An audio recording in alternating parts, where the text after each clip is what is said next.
Allegory of John of the Fountain. The Fountain of the Lovers of the Science. Composed by John Fountain. Of Valencienn in the county of Hainault. Lyons 1590.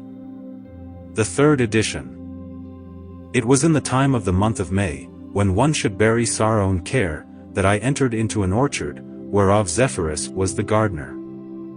When I passed before the garden, I was not clothed in silk, but arrayed in sorry garments, that I might not in public appear naked. And diverting myself with a desire to chase away unpleasant thoughts, I heard an harmonious song of many grateful birds. Then I beheld the entrance of the garden which was shut, but as I judged by my sight, Zephyrus soon opened it. He afterwards retired, seeming thereby as if he had not done it. And when I saw the manner of it, I retired a little back, and afterwards I entered in. My teeth not having eaten for a day, I was very dry and hungry. But I carried bread with me, which I had saved for a week. Then I perceived a fountain of very clear, pure, and fine water, which was under a hawthorn tree. I joyfully sat down by it, and made me pottage of my bread. Then after eating I fell asleep within this pleasant orchard. And according to my apprehension, I slept long enough for the pleasure which I took, being in the dream which I dreamed. You now may know it from my dream, and I after found it a fiction. It is true that methought two comely ladies with beautiful looks, seeming like the daughters of a king, in respect of their noble attire, came softly towards me, and I humbly saluted them, saying to them, "Glorious ladies, God save you both bodies and souls, may it please you to tell me your names, do not ye deny me this." One answered very courteously, "Friend, my name is Knowledge. Behold here reason which accompanied me, whether it be in the mountains, or in the valleys, or in the fields, she can make you very wise." Then understanding this language and believing myself to be awake, I much wondered at what happened. For I saw issue from the fountain, which is so agreeable and wholesome, 7 streams which I had never seen before. Having lain me down in this way, which wetteth me so much, that I was all bedirded, the water there gushed out abundantly. Then I desired the Lady Reason, who was with knowledge, to tell me the signification of the fountain, and the streams which are so plentiful and comely, and whose the enclosure was on all sides well beset with trees and with sweet flowers, moistened with running waters, so that I thought I never saw its equal. But she most gently said to me, "You, my friend, shall know how this affair does stand, which you so much desire to know, hearken attentively to me. In it the fountain has a thing, which is most nobly contained. He who shall know it well, will love it above all other things. He who would seek and search it out, and being found put it afterwards into the earth and dry it to a most subtle powder, then again dissolve it in its water, but which has before been separated. Then gather the parts together, which the earth shall set to rot in the water which should nourish it. Thence there will a maiden breed, bearing fruit at both her breasts.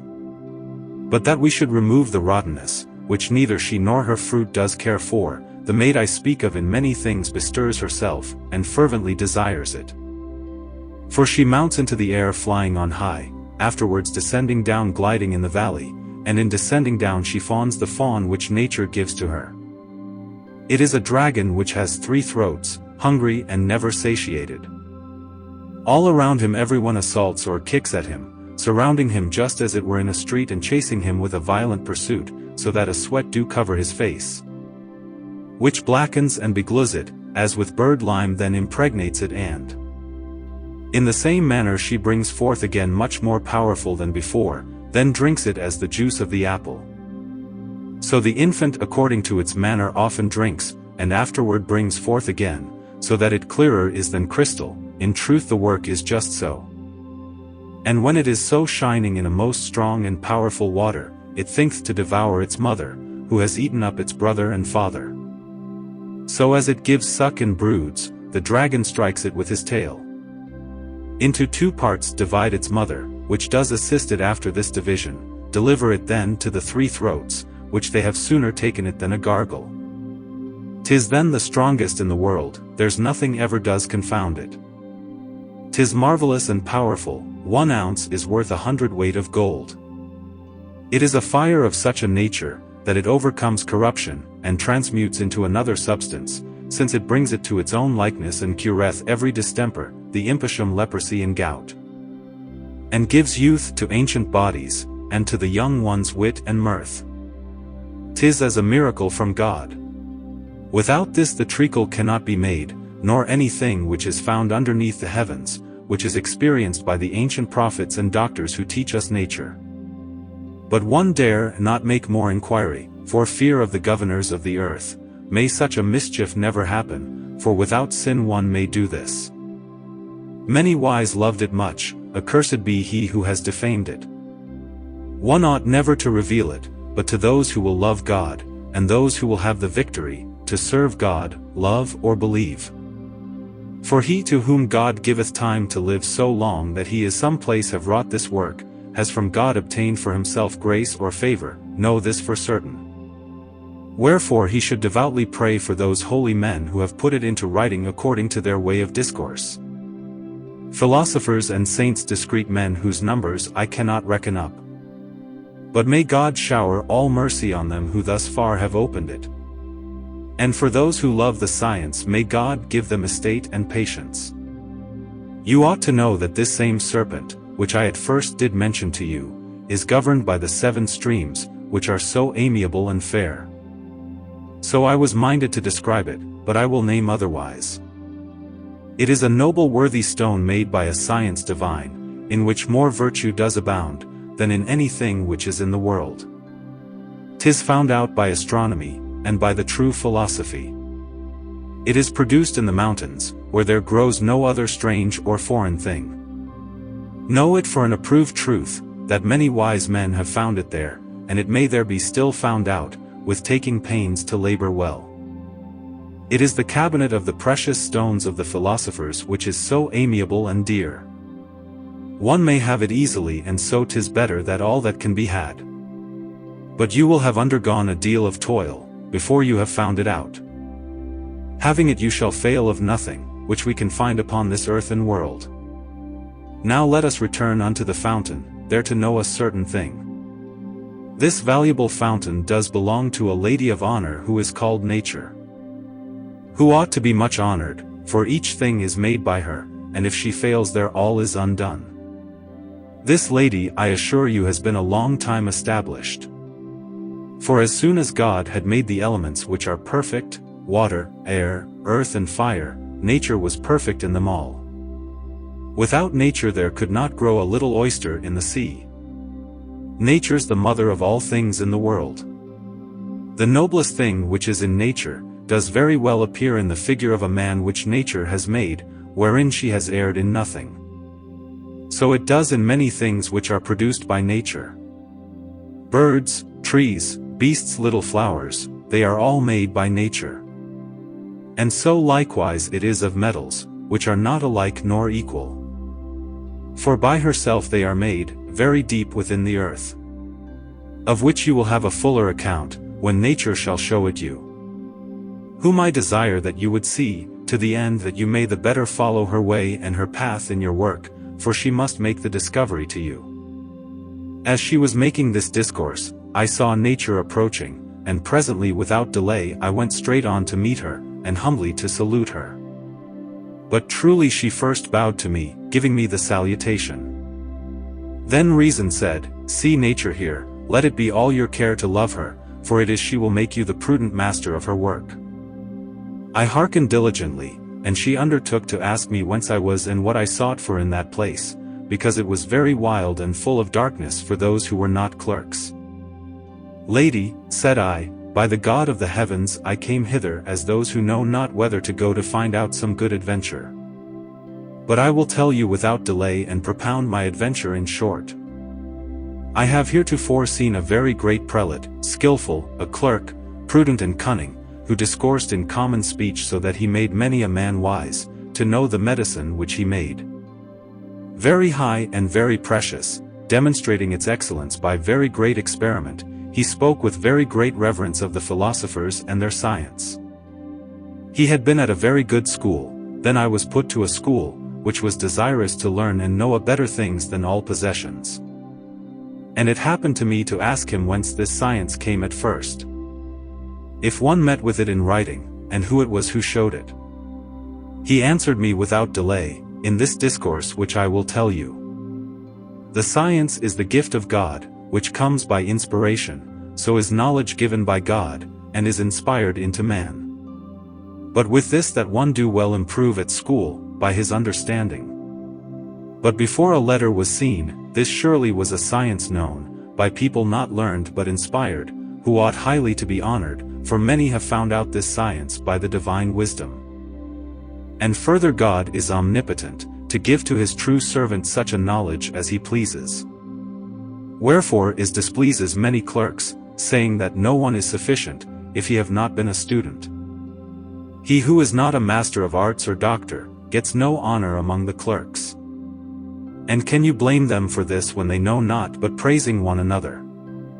But he who well would punish them must take the books away from them. Then their knowledge will be failing in many clerks, doubt it not. And it will not be in their lays, who make up round rhymes and songs, and who know not how to versify. And many things which many men do freely make a trade of, which they find not in their books. The carpenter and the mason study but very little. No. And they also surely make as good use, as those who study physic, or law, or divinity, for the employment of their life. From henceforth I was much incited wholly to apply my mind, so as by true experience to be able to obtain the knowledge of which many men desire, by the favor of the sovereign Lord. Reason and nature, I assure you, hearkened well unto my story. Then said I to nature, Madam, alas, I am body and soul always in care desiring to learn the science, where I cannot fail of having honor in my life, without any envying me. For all my riches I will get as the laborers of the ground, to dig and hough the land, and afterwards to sow their seed, as the true workmen do, who make their riches and their praise. And for that reason I would pray you, that you would be pleased to tell me, how they do call this fountain, which is so amiable and wholesome. She answered, Friends, behold, since you desire to know it, it most properly is called, the fountain of the lovers. How it must be known to you, that ever since our mother Eve, that I have governed all the world, as great as 'tis in all the circle, nothing without me can rule, unless God would inspire it. I who am called nature, environed the earth, without, within and in the middle. In everything I have taken my place, by the command of God the Father, I of all things am the mother. To all things I give virtue. Therefore nothing is or ever was without me, a thing which might beneath the heavens be found, which is not governed by me. But since you reason understand, I will give you a goodly gift, by which if you will use it well, you may purchase paradise, and great riches in this world. From whence nobility might rise, honor and great lordships, and all pleasure in thy life. For you shall use it with delight, and many noble feats behold by this fountain and the cave, which governs all the 7 metals. They rose from thence, that is certain.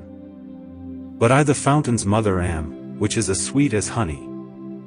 And to the 7 planets of heaven it is compared, that is to Saturn, Jupiter, Mars, and the Moon, the Sun, Mercury and Venus. Observe it well, you are obliged to this. The 7 planets which I mentioned, are without all doubt compared to the 7 metals coming out of the earth, which are made of one matter. Now by the Sun we mean gold, a metal without compare, and by the Moon we mean silver, a noble handsome metal, by Venus, copper we do mean, this also is a very fitting name. By Mars we mean iron, and tin by wholesome Jupiter. And by Saturn good lead, which we call leprous gold. Mercury is argent vive, which has all the government of the 7 metals, for it is the mother which can make the imperfect perfect. After it I would withdraw you. Now understand well what I shall say, and how I shall manifest the fountain of Dame Nature, which you see here hard by in the figure. If you know well how to seek Mercury to work as the letter shows, you will make the medicine of it, whereby you may purchase paradise, with the honor of this world. where great plenty of riches does abound. You ought to know by astronomy and by philosophy, that mercury is the matter of the 7 metals, and the principal. For by its lead-like heaviness, it keeps in a mass beneath the earth, notwithstanding it is volatile, and very convertible into the others. And it is found underground, just so as is the dew, and after mounts into the air of heaven. I nature tell you so, and thus it may afterwards conceive. He who would have the mercurial medicine, must put it into its vessel in a furnace to make sublimation, which is a noble gift of God, which I will show and represent to you, according to my power. For if you make not pure body and soul, you never will make a good amalgam, nor also a good conclusion.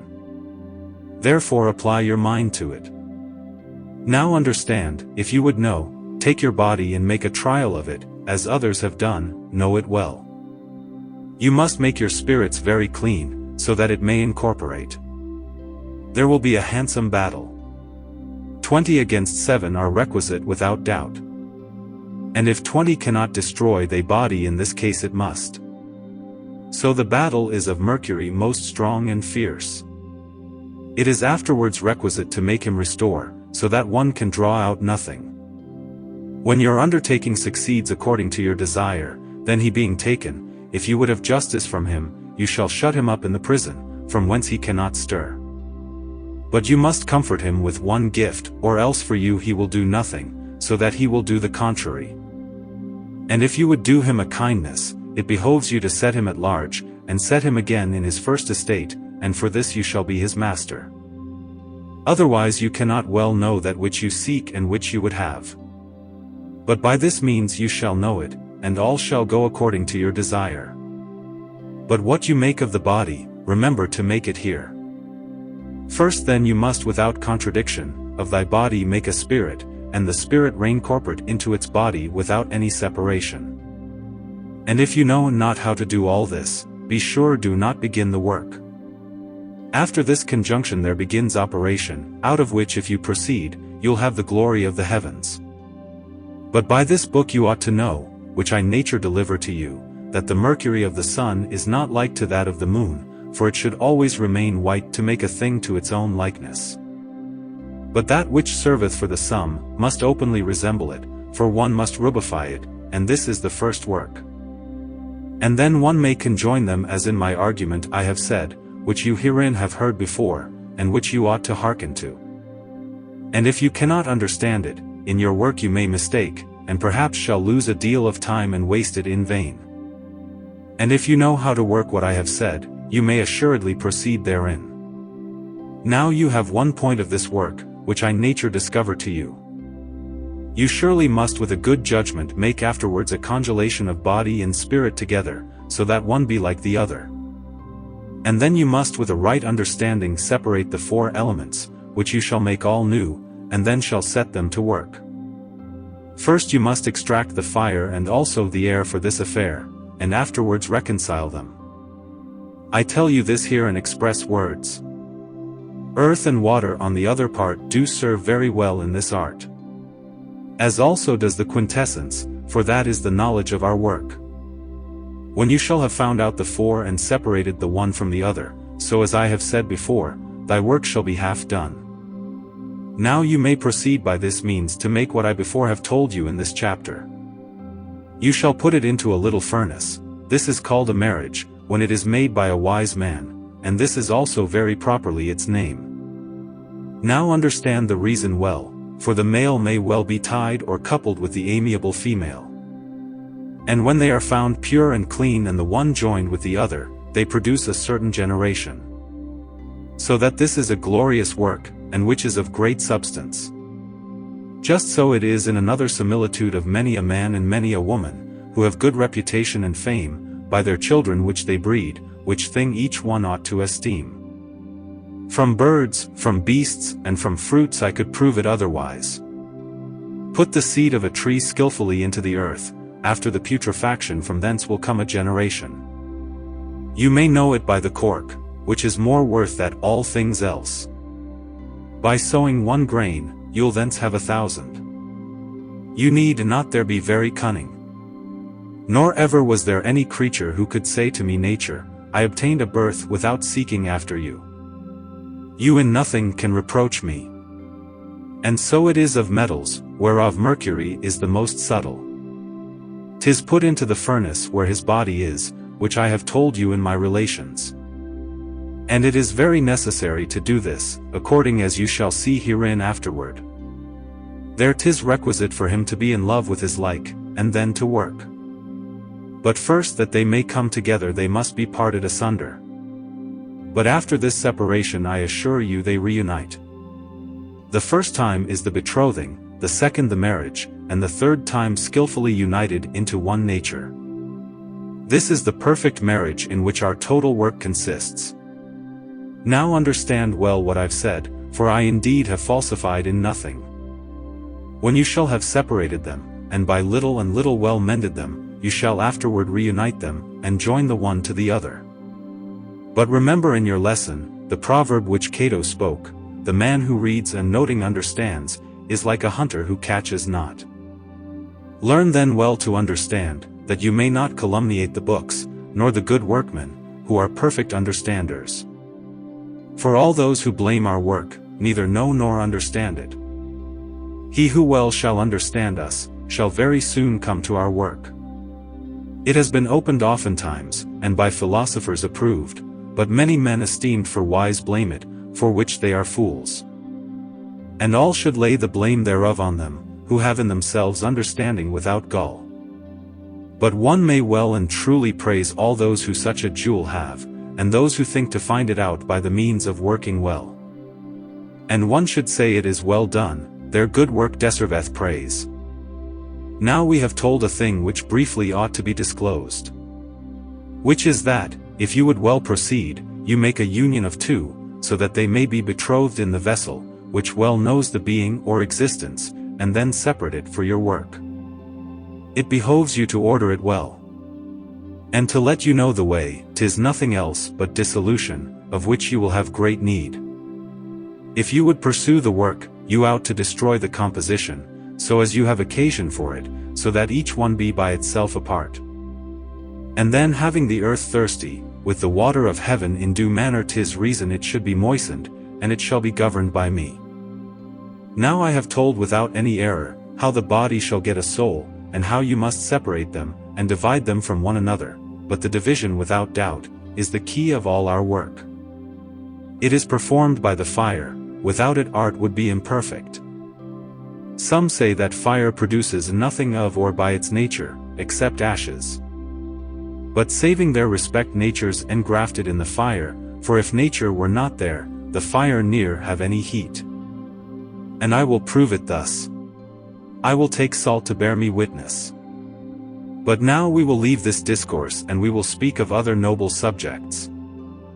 And when I heard this conference, I writ the word down in my heart. And said, Thou lady in a bright array, will you hearken to me a while, and let us return to ye metals, of which mercury is the principal. And let you and reason make me some interpretation, or I am mistaken in your work, because of what you have said above. For you would have me to destroy that which I made at first, and that you do expressly say. I know not whether these are repetitions, or whether you speak by parables, for I understand not your schools. Friend, how understand you the mercury which I have heretofore named to you? I tell you that it is shut up, although it happen oftentimes that it goes and comes through many hands. The mercury which I commend to you, surnamed de mercurio, that it of, from or out of mercury. It is the mercury of mercuries, and many folks make it their care to find it out for their affair. For 'tis not vulgar mercury, you cannot find it without me. But when you would work therein, you must be very authentical, to arrive at the practice, whereby you may have a very great knowledge of our works. You must know the metals. Or your work will not be worth an oyster. Now, the better to know the way, I'll tell you where the work is placed, likewise where it does begin, if you are a son of the science. And he who thither would arrive must know how to obtain this point, or his affair will be worth naught, for all the labor he there employs. Therefore I do call ye fountain, which is so amiable and wholesome mercury, the true source or fountain-head who is the cause of perfection. Now understand well what I shall say, for indeed I will speak nothing wrong.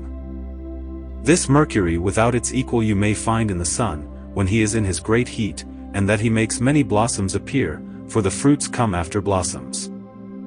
I can prove it in this manner, and still 100 other ways, which to this art are very slight. But this here is the chief, and I therefore mention it to you. I have not abused you indeed, for it is visibly there to be found. And if you would work in Luna, you may as well there find it out, in Saturn and in Jupiter, and in Mars which I call iron, in Venus and in Mercury one may find it most securely. But as to me I found it in the sun and after wrought it. And therefore I made this book for you, that you may freely understand me. In Luna seek to see or find it, from thence I took my first matter. Moreover I say to ye understanders, that both the works are but one, except the rubifying, which serveth rarely for the sun. And I know not how to tell you more thereof, unless I should show you the practice. And this could not draw you back from error, if you did not see it done. But keep in your memory well, what I have told for you to hear. Being at dissolution you ought to make imbibition. But do not you begin to act what I have said in this affair, if you have not a perfect proof of the work, in having well dissolved the imperfect. And if you can get over this step, reign corporate it by the circle, returning to the former work, the other was only a messenger. You may seek it evidently, how it is slightly made, you cannot come to a nearer way, to the highest of your aim. And if you truly understand it, you will not labor in vain. And after this work so performed, you must restore what is undone. Putrefaction is to be seen from whence a noble being should be born, and in this point the masterpiece consists, whereby all our work is put together. And as I have said to you before, all which is fitting does consist in this. The preparation is put into the furnace. You must have like to like, for the sprout must putrefy before it can issue out of the earth. Likewise the seed of man, which I name you for a proof, putrefies in the body of the woman, and becomes blood and after takes a soul, but in the form of a creature. This same secret nature gives you. From thence there ought a thing to be born which shall know more than its master, to suckle the 4 children who already are all grown great, which are called elements and separated from one another. Now you have 5 things together, and they do much resemble one another, also it is but one substance, all of the same appearance. The child should there eat up its mother and afterwards destroy its father. Flour and milk and fruit with blood, it behoves you to find in one pool. Now mind from whence the milk does come, and it is needful there to make blood. If this you cannot well consider, you lose your labor as your work.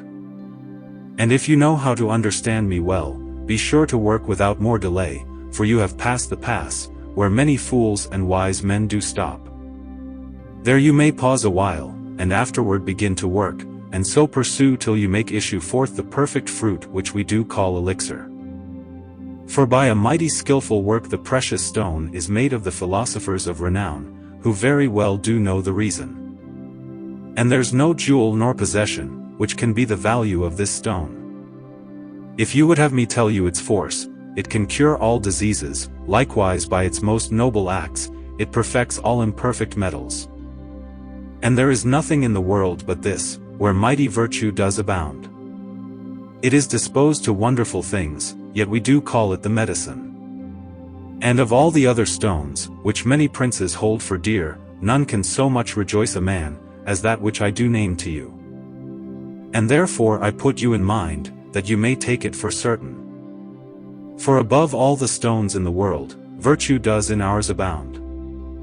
And therefore you must do your endeavor to gain such noble wealth. If you will well follow me, you may arrive at this end. Learn well, so it will make you wise, for I have told you all the practice.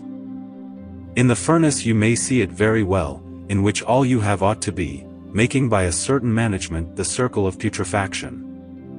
Moreover I have taught you by these divisions your work remains in 2 parts, I will tell you no more of this, until I shall have seen in you some service for which I may tell it you. Otherwise it would be folly. But when you shall have deserved it, I'll tell it you is short words, therefore ask me no more, I have only told over and above too much. And when I heard nature, that she cared not to say any more to explain her works, I began to weep most tenderly and said, O dame in bright attire, will you have pity on me? Or I shall never dispatch that which I have found in a book. Tell me, O noble and good lady, beforehand, you will do a charity. Then she answered, You shall know no more until you have deserved it. Alas, said I, then, O dear lady, will you tell me the way how I may deserve it? For I will always serve you loyally without any other thought. I cannot make you recompense, nor increase your riches. I will serve you incessantly, if you will give me so noble a gift, as to receive me for one of yours. The nature answered, Son, you know what I have said. But as you do believe me, you may beforehand be much more knowing. Lady, said I, by the God of heaven, would willingly be one of those, who should serve for such a work his whole lifetime without doing any wrong. Will you then tell me your commands, for I will contradict nothing. Then, said nature, without mistake, my son-in-law, you needs must learn to know the 7 planets, of which Mercury is the principal, their powers, their infirmities, their changeable qualities. 'Tis needful afterward to learn whence sulfur, salt and oil do come. Wherefore we put you in mind of what you will still have occasion for. Sulfur is mighty necessary, so will it give you profit or much ado to make it. Without salt you'll bring to pass nothing useful for your work. From oil you have a great mystery. You'll make without it nothing sweet-scented. This you ought to remember well, if you would arrive at our work. I'll tell you one word, now understand it, with which you will be well contented. One metal in one only vessel, you need to put into one furnace. 'Tis mercury which I explain to you, and there is no need of aught else there. But the abridgments of your work, I disclose it to you word for word. Now I will speak to you gold, which is the treasure of the metals. It is perfect, nothing is more perfect than it, of those which I have named before. Luna is, and it is not perfect. This I certify to you for a truth.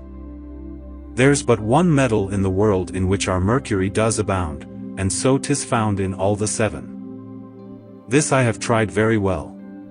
Gold by right is hot and dry, Luna in her nature cold. Saturn is heavy and soft, in this it may be likened to gold. Many clerks fierce in speech, will nominate it leprous gold. Venus well resembles Luna in weight and also in the forging. Mercury is cold and moist, witness Jupiter which thence is bred. Mars is hard and heavy and cold. This is the dressing of all the rest, be their nature hard or tender, you must understand all 7, as I have named them above, and know their virtues well. And by this means afterward you will make what you will of Mercury. Indeed, lady, it shall be done, tell me the work beforehand, and how I may manage what I have seen within your bounds. For never yet since I was born, have I been so much enamored of anything in the world. I think a virtue there abound. I esteem it as the secret of God, which is revealed in this place. Then, said nature, you say true, and this is all the wealth of the world, from my fountain there proceed great riches, from which honor comes to many men is diverse ways. I'm like a mine to many people. And because you are come hither without any return or revenue, and that you have the goodwill to labor as a person desiring to meet good fortune, I will show it you beforehand. I have told you in a remarkable chapter, I know not whether you remember it, that thy work consists of 2 parts. I nature, discover it to you. Make thy penetrative sulfur by fire become attractive. Make it then eat up its mother. So our affair will be accomplished. Put the mother into the belly of the child, which she has brought forth before, then so it will be both father and son quite made perfect by or of 2 spirits. Indeed it is no other thing, that what I here expose to you. And if you thereunto would add a foreign thing, or apply any other thing than sulfur, salt and oil, in truth your work will be worth nothing. For the earth will not bring forth other fruit than what you saw therein. A creature makes a creature, and a beast of its own nature. So of all seeds it likewise is.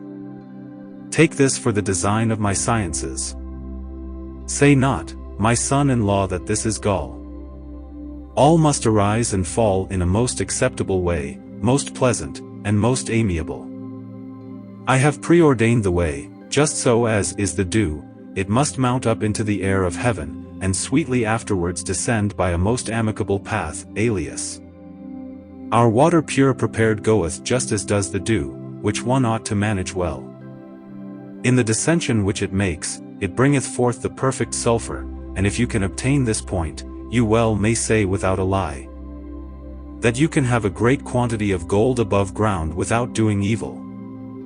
For if all the sea were a metal, such as one would have it, copper, argent vive, lead or tin, and you should cast one only grain on it when it were heated, there would come out of it a smoke, which would appear in a wonderful dress, and all would afterwards be quiet, and when the smoke should be appeased and all becalmed, the sea would be much finer gold than any king has in his treasure. Now to our purpose will return, as before, to govern well. When they sulphur shall be eaten up, your mercury mortified, keep him in prison 40 days, and then you'll see that which you love. And God send you to do so well, as to obtain paradise. Here you see well ordered, the prison which I have named to you, faith I have given it you there in the figure. Now do you remember nature, who was willing to afford you so noble a gift, as to reveal the most admirable science, and venerable in this world? There could not otherwise be made the stone of which I treat with you. Do thou then view the writings well of our books, or else by figures this science is demonstrated. A real thing without any fable, most certain and most true, what is beneath is all just like to what is mutable above, for producing in the end, the miracle of one thing alone. As from one thing were all, and by the thought of one all things which have been produced did grow, so are our works made out of one. The glorious sun its father is, and the moon the real mother, the wind does close it in its belly, its nurse indeed is the earth. It is the father of the treasure of the world, and the great secret has its foundation here, its power then is quite entire, when it returns back into earth again. Make separation of the earth from fire, by skill and in the proper place, and sweetly separate the gross from the subtle, which you shall keep apart. Then will it mount up from the earth to heaven, and before your eyes descend, receiving sovereign virtue with its terrestrial power. Thus at great glory you'll arrive, obtaining victory over all the world. This is the power of powers, where many take great pains and struggle. It will conquer things subtle and the heart it will transpierce. They are very agreeable wonders, whereof we have most excellent reasons. My name is John of the Fountain. I have not lost my labor in working, for through the world I multiply the work of gold, which I have finished in my lifetime. By my truth, which is the medicine of all evils, true and effectually the finest, which one can search for anywhere, be it in the seas, or be it in all the earth. And from a metal foul it drives the filth away, so that it renders it a matter pure, that is a metal very delicate, of the species of gold or silver. By this means the work is made, and there's no need of any other craft, according to my little sentiment, I do really find it so. Therefore I'll call my book which tells the matter, and declares so precious an artifice, the fountain of the lovers of the most useful science, described in my humble style. It was made by a friendly. When I was in my youthful days, in the year 1413, when I was twice 16 years of age. 'Twas finished in the month of January in the city of Montpellier. Some add, here does end John of the Fountain, who possessed this mighty work, as the most secret gift of God, which ought to make all men discreet. This art which is so precious may be comprehended in these 2 verses. Si fixum solvas faciasque volari salutum, iti volucrum egas faciat te vivere tutum. If you dissolve the fixed and make what is dissolved fly, and fix the volatile. It will make you live happily.